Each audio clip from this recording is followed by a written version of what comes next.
You walk into a grocery store with a $100 bill. You fill your cart with the same items you bought 5 years ago: bread, milk, eggs, chicken, some vegetables. But when you reach the checkout, something feels wrong. That same $100 doesn't stretch like it used to. You need another 20, maybe 30. What just happened? Where did your money's power go? Here's the unsettling truth. There's a tax being deducted from your wealth every single day, and you never approved it. You never even saw the bill. No one sent you a notice. No deduction appeared on your paycheck. Yet it's draining your savings, shrinking your paycheck's real value, and quietly stealing your future retirement. What if I told you that over the last 5 years, you've lost nearly 20% of your purchasing power without realizing it? What if the money sitting in your bank account right now is worth less tomorrow than it is today? And what if this invisible force is the single biggest threat to your financial security, yet almost nobody talks about it? Stay with me, because what you're about to discover will change how you see every dollar you earn, save, and spend. Let's call this what it really is: the hidden tax. Economists have a fancy name for it: inflation. But that word gets thrown around so much that it's lost its weight. So let me reframe it. Imagine the government walking into your bank account every year and taking 3%, 5%, sometimes 8% of everything you own without asking. That's exactly what's happening. Inflation is the silent thief that erodes the value of your money while you sleep. It's not officially called a tax, but it functions exactly like one. And here's the kicker: it hits hardest the people who can least afford it. The story begins in 1971. That's the year President Richard Nixon made a decision that would reshape the financial world forever. He ended the gold standard, meaning the US dollar was no longer backed by physical gold. Before that moment, every dollar represented a real, tangible asset. After that moment, it became a promise, a piece of paper whose value depended entirely on trust and government policy. Since then, the money supply has exploded. In the year 2000, $100 could buy you a week's worth of groceries, fill your gas tank 3 times, and maybe catch a movie. Today, that same $100 barely covers 2 days of meals. According to data from the Bureau of Labor Statistics, what cost you $100 in 2000 now costs around $179 in 2026. Your money lost 44% of its value in just over 2 decades. Let that sink in. If you had $10,000 saved in 2000 and did nothing with it, that money is now worth about $5,600 in real purchasing power. You didn't spend it, you didn't lose it, it just evaporated. But how does money just lose value? Here's how the mechanism works, and it's simpler than you think. The Federal Reserve, America's central bank, controls the money supply. When the government needs to fund massive spending, whether it's stimulus checks, infrastructure projects, or wars, they don't just raise taxes. That would be too obvious, too politically painful. Instead, they print more money. Between 2020 and 2024, during the pandemic and its aftermath, the M2 money supply, which includes cash, checking deposits, and easily convertible assets, surged by over 40%.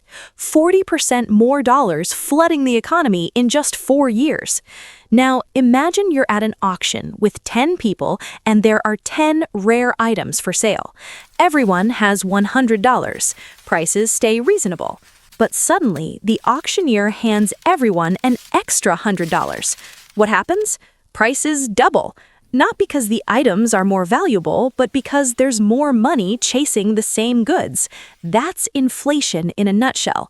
More dollars chasing the same amount of stuff.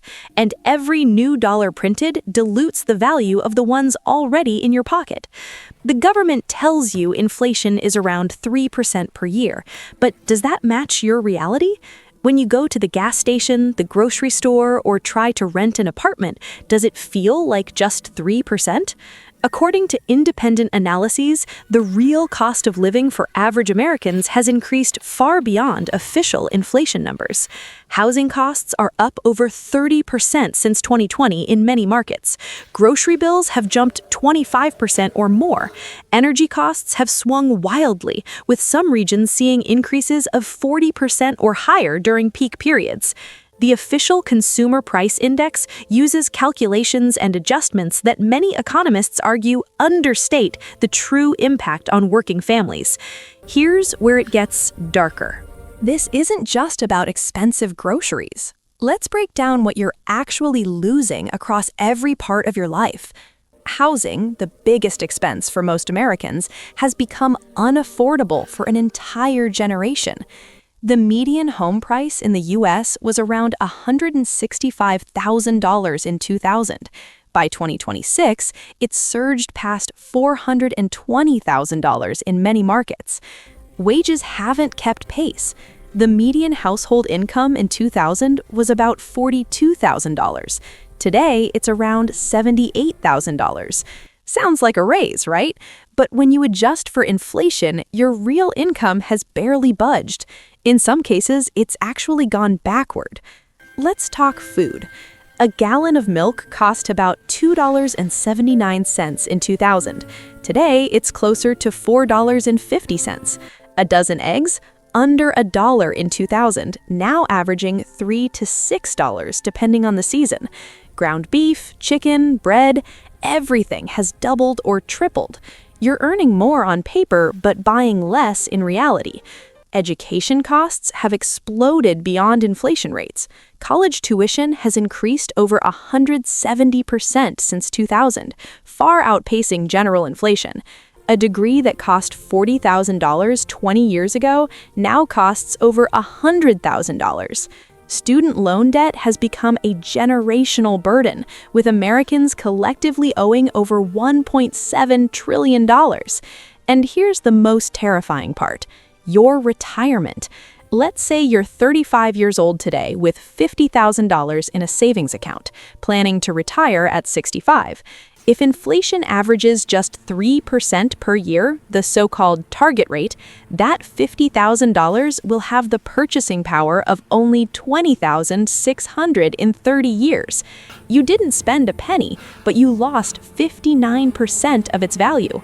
If inflation runs higher, say 5% annually, that same $50,000 becomes worth just $11,600 in real terms.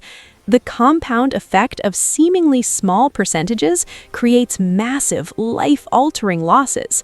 But wait, some people are actually benefiting from this. While you're losing purchasing power, there's a group of people who are winning big from inflation. First, the government itself. When inflation rises, tax revenues increase even without changing tax rates, because people move into higher brackets as nominal wages increase. Meanwhile, the government pays back its debts with cheaper dollars. The U.S. national debt is over $36 trillion as of 2026. When the dollar loses value, that debt becomes easier to service. It's like borrowing money and paying it back with monopoly money. Second, people who own assets. If you own a home, stocks, real estate, or commodities, inflation works in your favor. Your asset values typically rise with or faster than inflation. A house you bought for $300,000 5 years ago might now be worth $450,000. Your stock portfolio gains. Your rental properties command higher rents. Asset owners get richer. Third, strategic debtors. If you have a fixed-rate mortgage at 3% and inflation is running at 5%, you're essentially being paid to borrow. You're paying back the bank with dollars that are worth less than when you borrowed them. But who loses? Wage earners living paycheck to paycheck who can't afford to buy assets. Retirees on fixed incomes watching their savings evaporate. Young people priced out of homeownership and drowning in student debt. Anyone holding cash in a standard savings account earning 0.5% interest while inflation runs at 4%. This is the greatest wealth transfer of our time, happening quietly, legally, and continuously. The divide between asset owners and wage earners is widening every single day. And as of early 2026, the Federal Reserve is still navigating this tension, trying to control inflation without crashing the economy. So, what can you actually do about it? First, understand this. Cash is not king anymore. Holding large amounts of money in regular savings accounts is like watching ice melt. You need to put your money to work. Here's your defense strategy, ranked by priority. Number 1. Invest in assets that historically outpace inflation. The S&P 500 has returned an average of about 10% annually over the long term, well above inflation rates. Real estate, whether through direct ownership or REITs, tends to appreciate and provides rental income that adjusts with inflation. Commodities like gold and silver have been inflation hedges for thousands of years.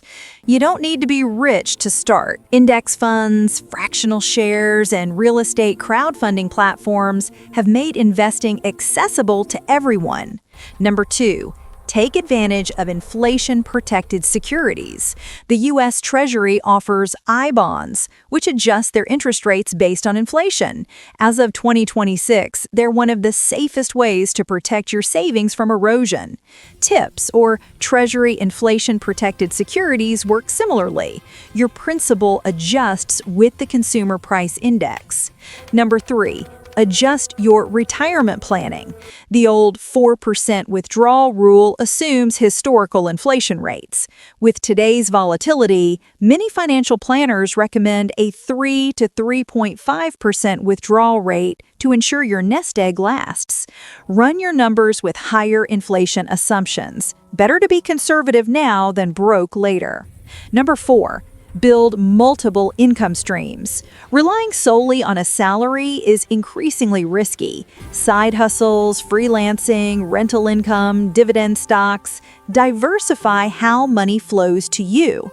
When one stream loses value to inflation, others can compensate. Number 5. Invest in yourself. Skills that command higher pay are inflation-resistant.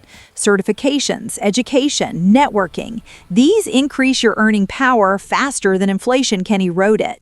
But here's the warning. There's one mistake that makes it all worse. The worst thing you can do is hoard cash and do nothing. It feels safe, it feels responsible, but in an inflationary environment, it's financial suicide. That savings account earning 0.5% interest while inflation runs at 4% is losing you 3.5% per year guaranteed. Over a decade, you've lost a third of your wealth by doing the safe thing. Another trap, lifestyle inflation. You get a raise, so you upgrade your car, move to a bigger apartment, increase your spending. Your expenses rise with your income, leaving you no better off and even more vulnerable when the next economic shock hits. Then there's bad debt. Not all debt is created equal. A mortgage at 3.5% on an appreciating asset, that's good debt. Credit card balances at 22% interest for depreciating purchases, that's devastating. In inflationary times, high-interest consumer debt compounds your losses. You're paying back expensive money with deflated dollars, but the interest keeps crushing you.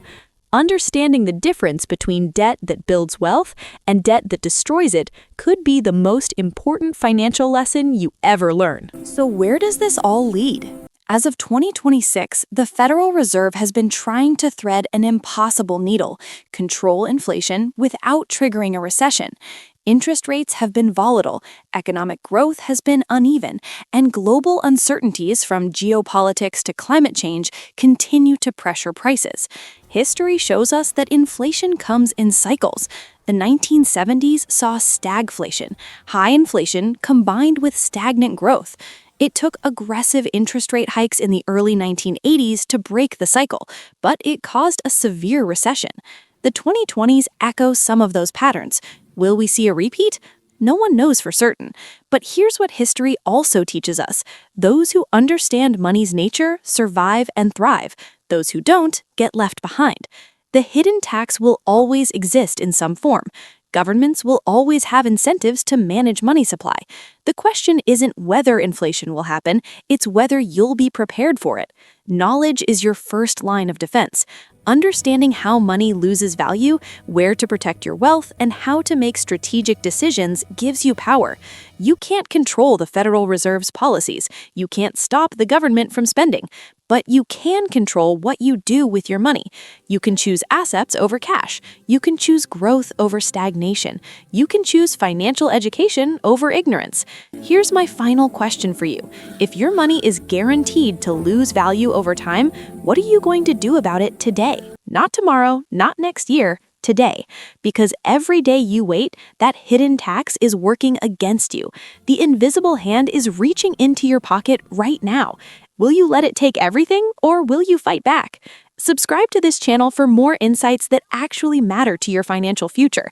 Hit like if this opened your eyes to something you hadn't considered. And drop a comment below.